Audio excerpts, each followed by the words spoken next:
Boa tarde a todos os irmãos. Meu nome é Adriana Stangler. Eu participo do grupo de estudo do Instituto Espírita Terceira Revelação Divina. Participo do grupo de estudo do Alessandro nas quartas-feiras à tarde. E faz uns 3 anos que eu frequento a Casa Espírita. Eu venho do interior, faz anos que eu estou aqui em Porto Alegre, mas na casa eu frequento há 3 anos. Hoje, atendendo ao pedido da nossa amiga Janete, eu preparei uma palestra. Muito pensei sobre o assunto e achei o mais apropriado para esse momento que a gente está passando, uma reflexão. Para tanto, eu vou ler um texto sobre a águia. A águia é a ave que possui a maior longevidade da espécie. Chega a viver 70 anos. Mas para chegar a esta idade, aos 40 anos ela tem que tomar uma decisão séria e difícil. Aos 40 anos ela está com as unhas compridas e flexíveis, não conseguindo mais agarrar suas presas para se alimentar. O bico alongado e pontiagudo se curva. Apontando contra o peito estão suas asas, envelhecidas e pesadas em função da grossura das penas. E voar já não é tão fácil. Então, a águia só tem 2 alternativas: morrer ou enfrentar o dolorido processo de renovação, que irá durar 150 dias. Esse processo consiste em voar para o alto de uma montanha e se recolher em um ninho próximo a um paredão onde ela não necessite voar.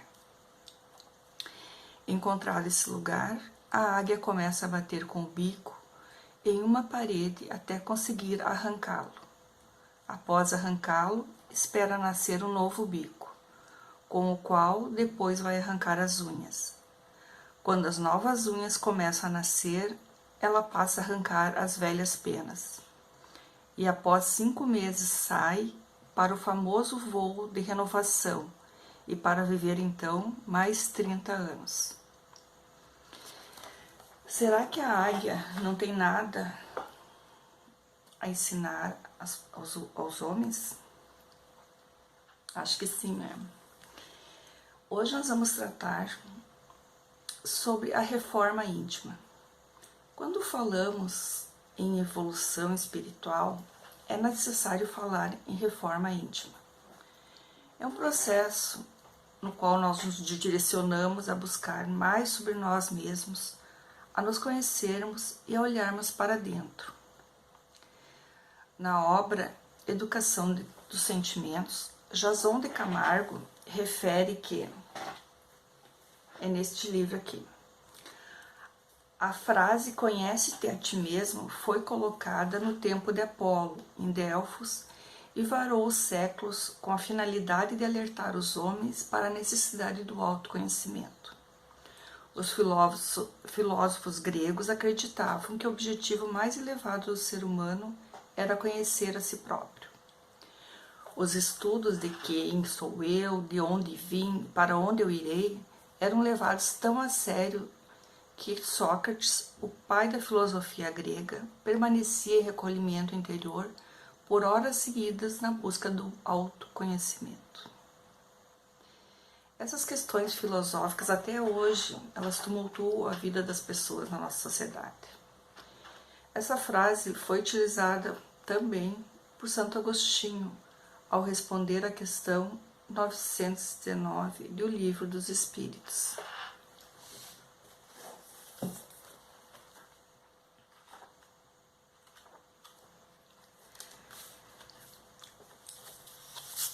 Allan Kardec havia perguntado sobre qual o meio prático e mais eficaz que tem o homem de se melhorar nesta vida e de resistir à atração do mal.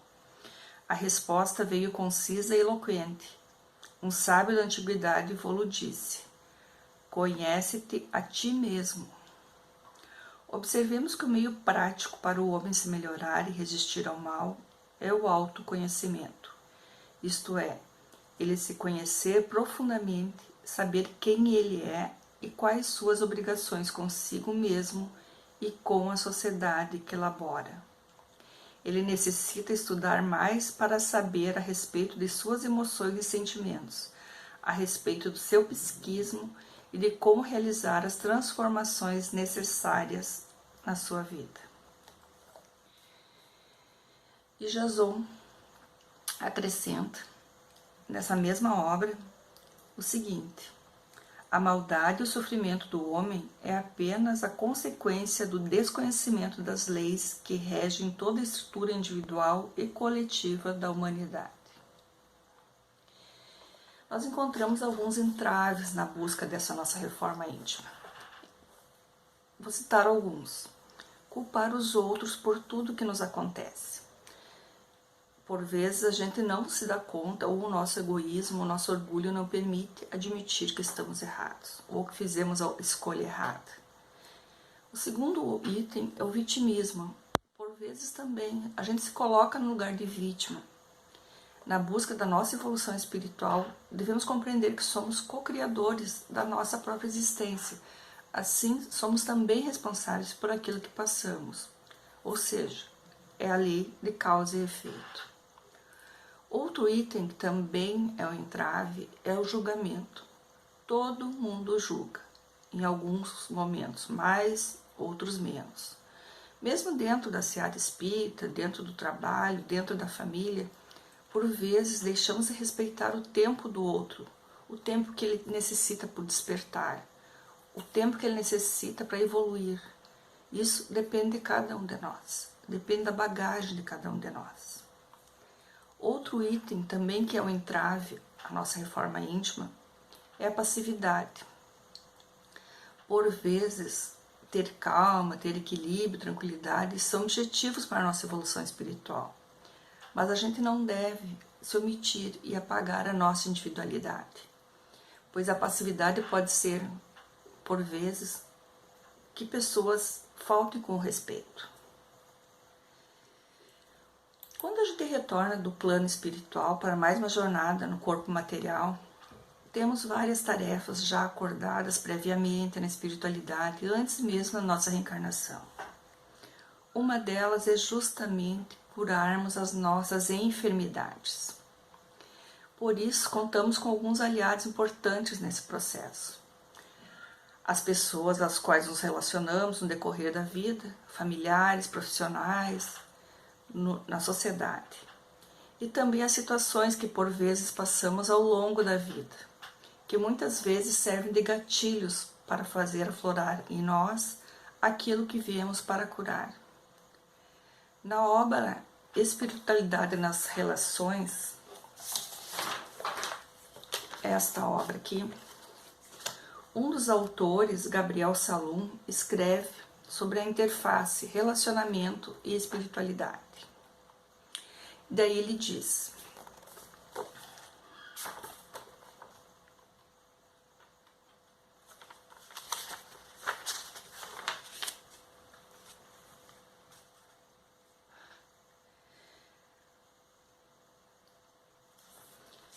em nossa condição evidente de seres gregários, dotados de habilidades comunicativas e necessitados de interação para o progresso, a forma como nós relacionamos é tão desafiadora quanto determinante para o alcance do equilíbrio, da paz e da felicidade. Ele acrescenta também que precisamos ter nos relacionamentos algum tipo de mecanismo de trabalhar as dificuldades. Porque muitas das vezes nos relacionamentos a gente colhe perturbações, frustrações e uma vasta gama de dificuldades com o cônjuge, com os filhos, com outras pessoas também. Isso é porque hoje em dia nós estamos numa rotina muito superficial, muito automática. Habituamos-nos a atribuir aos nossos parceiros de jornada, por vezes, as causas das nossas instabilidades, dos nossos insucessos. Novamente, pensamos que o que acontece conosco é culpa do outro, e às vezes não é. Para espiritualizar os nossos relacionamentos, conquistar essa maturidade, fortalecer a nossa autoestima, segurança e alegria verdadeira, é indispensável a melhoria na nossa relação conosco mesmo. A nossa relação de um consigo mesmo é a base para os demais relacionamentos. Se a gente está bem com a gente mesmo, a gente vai conseguir se relacionar com as pessoas melhores.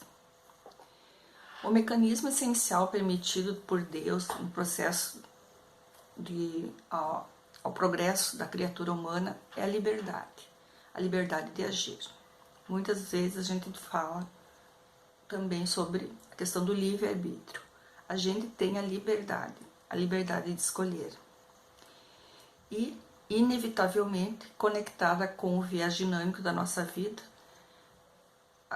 aventamos a lei natural, que é a causa e efeito. Importante a gente questionar diariamente em situações que a gente talvez pudesse ter agido de outra forma. Por que agir dessa forma? Como estou me sentindo agora? Qual o meu sentimento? Que estado emocional essa ação me trouxe? Quanto mais observarmos, mais fácil perceberemos que muitas das vezes nós somos as vítimas da nossa própria vontade. Muitas vezes nos expomos a riscos desnecessários, a brigas, discussões, imprudência no trânsito, ou temos posturas que por vezes nos desvalorizam. O autor do livro, o Gabriel Salum, cita como exemplo a drogadição, a embriaguez, o sexo fácil. Além disso, ele também acrescenta que por vezes nós mesmos nos debilitamos física e espiritualmente, como uma alimentação desregrada, abandono à religiosidade, ausência de trabalho voluntário, contato frequente com músicas ruins, filmes violentos. Para realmente buscarmos o autoconhecimento e, consequentemente, a nossa reforma íntima, o nosso melhoramento, tão necessária para a nossa evolução, talvez devemos fazer algumas perguntas diariamente. Por que eu vou fazer isso? Para quê? É disso que eu preciso? O que estou priorizando na minha vida? Qual é o meu patrimônio espiritual? A partir do autoconhecimento, temos como perceber que precisamos nos modificar, fazer de fato a nossa reforma íntima. Vou citar alguns exemplos básicos, práticos. Por exemplo, quando vamos ao supermercado, vamos pesar alguma fruta, você cumprimenta a funcionária, olha nos olhos dela. Com certeza, para essa funcionária, você está fazendo a diferença. Ela deixará de ser invisível. É um pequeno gesto, o gesto de desenvolver o amor dentro de nós. Uma forma de retribuirmos a atenção dela. Outro exemplo é o tom de voz. Nós temos o controle emocional de falar sem agredir, sem humilhar. Muitas das vezes, contrariada, colocar o seu ponto de vista de forma tranquila. Aqui, nesses casos, revela o que? A nossa paciência, o nosso equilíbrio, a nossa busca de nos melhorarmos, de não agredir. Quando uma pessoa te agride verbalmente, você consegue se manter calma e responder sem alterar o tom de voz? É difícil, mas depois que a gente consegue, a gente vai ver que isso é uma grande conquista. Uma questão também bem prática. Quando alguém te oferece um presente e você recusa, seja por motivo que for, o que acontece? O presente fica com a pessoa, ou seja, a agressão fica com o próprio agressor. São pequenas ações que não paramos para pensar, pois estamos sempre distraídos e correndo, e também às vezes não queremos parar para pensar. Eu lembro que na faculdade havia um professor de direito civil que ele costumava dizer: pensar dói, e dói mesmo.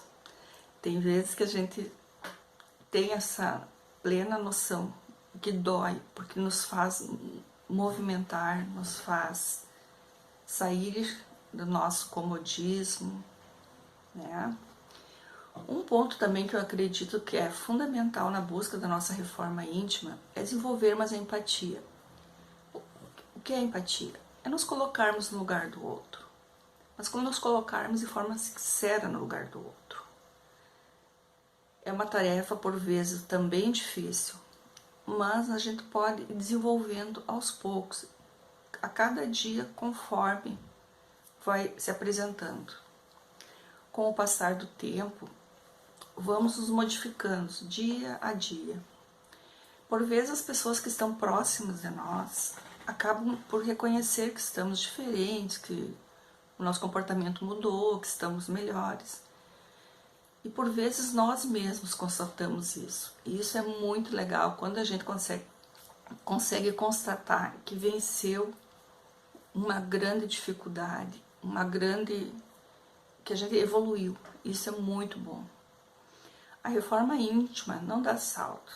Nada acontece do dia para a noite, é muito lenta. Mas ao mesmo tempo é possível e por vezes também necessária. Eu faço um convite, vamos tentar, principalmente nesse momento que estamos nos nossos lares, convivendo mais próximo dos nossos familiares, e aquelas pessoas que também estão nos seus lares, que estão sozinhas, fisicamente, é um momento muito importante para a gente pensar no que estamos fazendo, como eu vou agir daqui para frente, estou respeitando o isolamento, eu estou pensando nos outros, né? Então, finalizando, eu trago um trecho do Gabriel Salum, também nesse mesmo livro aqui, Espiritualidade nas Relações, que ele diz assim: buscando pela posse do necessário, pela consciência tranquila e pela fé no futuro, a criatura humana encontrará equilíbrio, plenitude e irá relacionar-se com os demais de forma menos condicional e reativa, precavendo-se das fixações e dependências que terminam por onerar todo e qualquer relacionamento com a transferência ao outro da responsabilidade, possibilidade de nos fazer feliz. Vocês lembram o exemplo da águia? Ela enfrentou um doloroso processo de renovação. E nós também podemos fazer o nosso processo de renovação através da reforma íntima.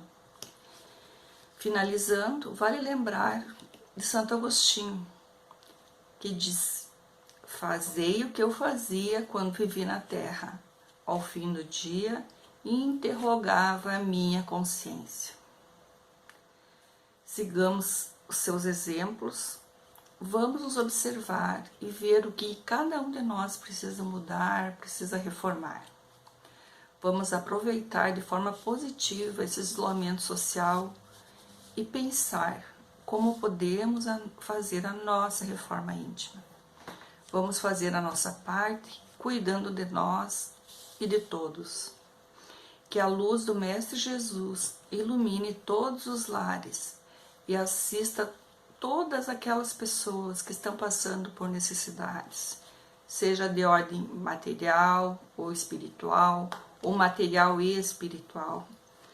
Que derrame, Senhor, a sua luz, a sua bênção. Agradeço a casa, a oportunidade de estar aqui fazendo a primeira palestra na casa e de casa via celular. É uma experiência nova, então eu agradeço o carinho, agradeço o convite e tenhamos todos uma boa tarde. Eu deixo uma música agora de Nando Cordel.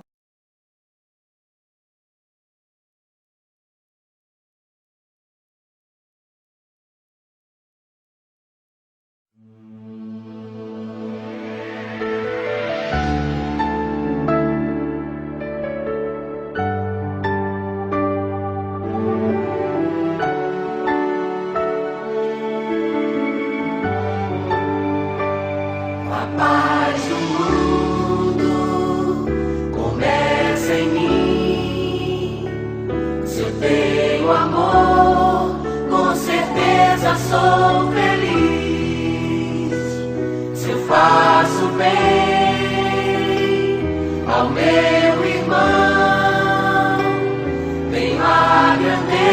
grandeza dentro do meu coração. Chegou a hora da gente construir a paz. Ninguém suporta mais o desamor. Paz pela paz, pelas crianças, paz pela paz, pela floresta, paz pela paz, pela coragem de lutar, paz pela paz, pela justiça, paz pela paz, a liberdade, paz pela paz, pela beleza de te amar. A paz do mundo começa em mim. Se eu tenho amor, com certeza sou feliz. Se eu faço bem ao meu irmão, tenho a grandeza dentro do meu coração. Chegou a hora da gente construir a paz. Ninguém suporta mais